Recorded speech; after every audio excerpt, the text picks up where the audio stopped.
Hello everyone. तो आज हम लोग बात करने वाले हैं कैविटीज़ के बारे में।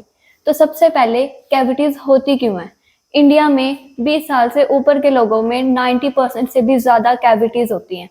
तो अगर आप लोग कैविटीज़ से बचना चाहते हैं तो आइए पहले डॉक्टर हिना से जानते हैं कि कैविटीज़ के क्या रीजंस हैं, क्यों होती हैं ये कैविटीज़। तो बताइए मैम, क्या फैक्टर्स हैं जो कैविटीज़ जिससे होती हैं? क्या आपने कभी पीएच के बारे में सुना है? हाँ, मुझे थोड़ा बहुत याद है, मैंने बचपन में पढ़ा था कि क्या होता है ये पीएच। पीएच 7 न्यूट्रल होता है।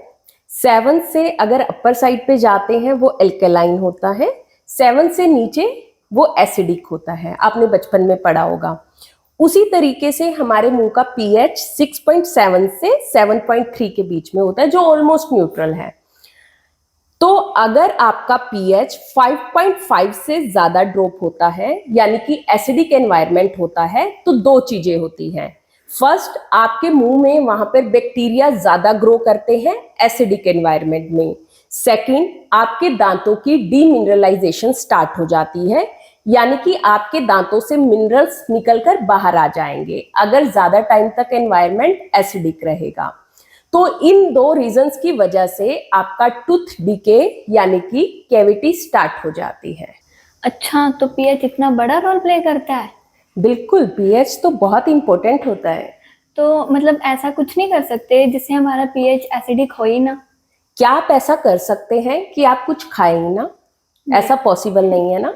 अगर आप वाटर के अलावा कुछ भी लेते हैं तो पीएच ड्रॉप होगा ही होगा। दैट मीन्स हम कुछ कर ही नहीं सकते? आप बहुत कुछ कर सकते हैं। सबसे पहले आप मुझे ये बताइए, आप कितनी बार खाना खाते हैं? यूजुअली 3 मील्स अ डे, पर मुझे स्नैकिंग की हैबिट है तो मैं थोड़े थोड़े टाइम में थोड़ा थोड़ा खाती रहती हूँ। आप टी लेते हैं, साथ में स्नैक्स भी लेते हैं, और क्या लेते हैं? कुछ भी, थोड़ी थोड़ी देर में मुझे भूख लगती है तो मैं खाती ही रहती हूँ। ये तो आप बिल्कुल गलत करते हैं गुरप्रीत। आप देखो, आप वाटर के अलावा कुछ भी लोगे तो पीएच ड्रॉप करेगा। मान लो आपने सुबह ब्रेकफास्ट किया, उसके बाद थोड़ी देर के बाद ही आपने कुछ और खाया, तो पीएच दोबारा ड्रॉप हो गया। ठीक है।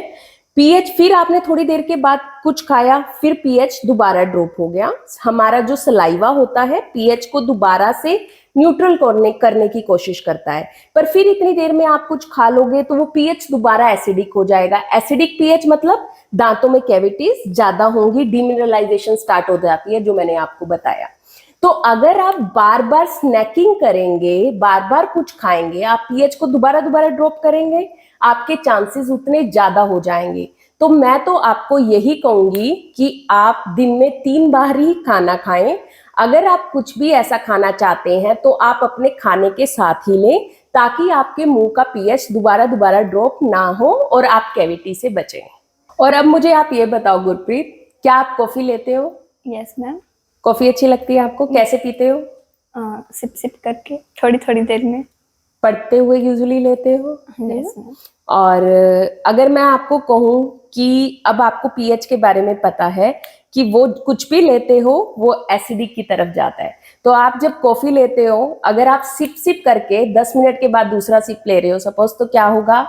That means pH bar bar drop होगा। हाँ, फिर आपने थोड़ी देर में दोबारा कॉफी की सिप ली, फिर क्या होगा?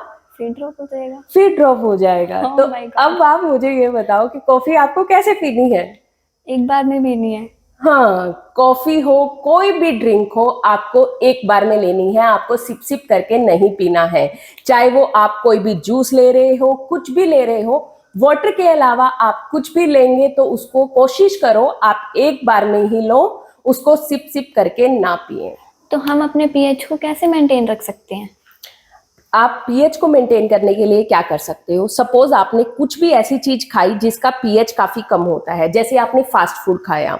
आपने फास्ट फूड खाया, अगर आप उसके बाद कोई ऐसी चीज ले लेते हो जो पीएच को रेस करती है, फॉर एग्जांपल आपने आज चाउमीन खाई या कुछ भी ऐसी चीज खाई, आपने उसके बाद सैलेड का भरा हुआ बाउल खा लिया, ठीक है, तो सैलेड क्या करेगी? आपके पीएच को हाई करेगी और वो न्यूट्रल की तरफ लेकर जाएगी। इससे क्या होगा? आपका पीएच जल्दी से न्यूट्रल की तरफ आ जाएगा।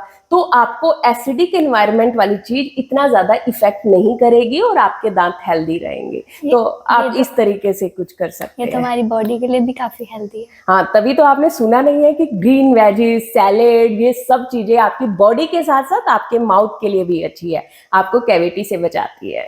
तो और क्या कर सकते हैं मैम हम? इसके अलावा आपको, जैसे मैंने पहले बताया, वाटर जो होता है उसका पीएच न्यूट्रल होता है। अगर आप थोड़ी थोड़ी देर के बाद वाटर लेंगे, वाटर इंटेक ज्यादा रखेंगे, तो आपका पीएच जल्दी से रेज हो जाएगा, तो वो एसिडिक एनवायरनमेंट को न्यूट्रल की तरफ ले जाएगा। तो ये एक बहुत अच्छी हैबिट है। आपने अपने बुजुर्गों से भी सुना होगा कि दिन में 2 लीटर से ज्यादा पानी पियो, तो वो आपकी बॉडी के लिए भी अच्छा है, और जैसे मैंने बताया वेजीज और ये सब चीजें, और पानी भी आपकी हेल्थ के लिए, माउथ की हेल्थ के लिए उतना ही अच्छा है। अच्छा, तो पानी और वेजीज के अलावा भी कुछ है जो हम कर सकते हैं? हाँ, आप एक और चीज कर सकते हैं। आप अगर किसी का ड्राई माउथ रहता है तो उसमें कैविटीज ज्यादा होती है। ड्राई माउथ में कैविटीज ज्यादा क्यों होंगी? क्योंकि सलाइवा नहीं बनेगा। सलाइवा नहीं बनता और एनवायरनमेंट एसिडिक रहता है इसी वजह से, क्योंकि हमारा सलाइवा क्या करता है, न्यूट्रल की तरफ लेकर जाता है। अगर हम किसी तरीके से सलाइवा का प्रोडक्शन इंक्रीज कर सके, तो इस तरीके से भी हम क्या कर सकते हैं, आपकी कैविटीज को होने से बचा सकते हैं। फॉर एग्जाम्पल, अगर किसी का ड्राई माउथ रहता है तो हम उसे कहते हैं कि आपने शुगर फ्री च्युइंगम च्यू करने हैं। च्युइंगम आपके सलाइवा की प्रोडक्शन को इंक्रीज करता है। प्रोडक्शन इंक्रीज होगी तो एनवायरनमेंट जल्दी से एल्केलाइन की तरफ जाएगा, न्यूट्रल की तरफ जाएगा। तो एसिडिक एनवायरनमेंट को कंट्रोल करने के लिए हमारे सलाइवा का बहुत बड़ा रोल होता है। तो सलाइवा की प्रोडक्शन भी इतनी जरूरी है? बिल्कुल, बहुत जरूरी है। तो ये 5 पॉइंट आपने ध्यान रखने हैं। अगर आप इन चीजों का ध्यान रखते हैं, देखिए आपको अभी तक यही नहीं पता था कैविटीज की होती है, आपने सिर्फ पीएच को ड्रॉप नहीं होने देना है। तो अगर आप अपने पीएच को ड्रॉप नहीं होने देंगे, आपको कैविटीज नहीं होंगी। कैविटीज नहीं होंगी तो डेंटिस्ट के पास नहीं जाना पड़ेगा और आपका माउथ हेल्दी रहेगा। यस, बहुत कुछ जाना मैंने, बहुत सारी इंफॉर्मेशन गेन की। अगर आप लोग भी चाहते हैं ऐसी ही नॉलेज आपको मिलती रहे, तो हर फ्राइडे बने रहिए हमारे साथ, और हमारे चैनल को लाइक और सब्सक्राइब करना ना भूलें। Thank you, bye bye.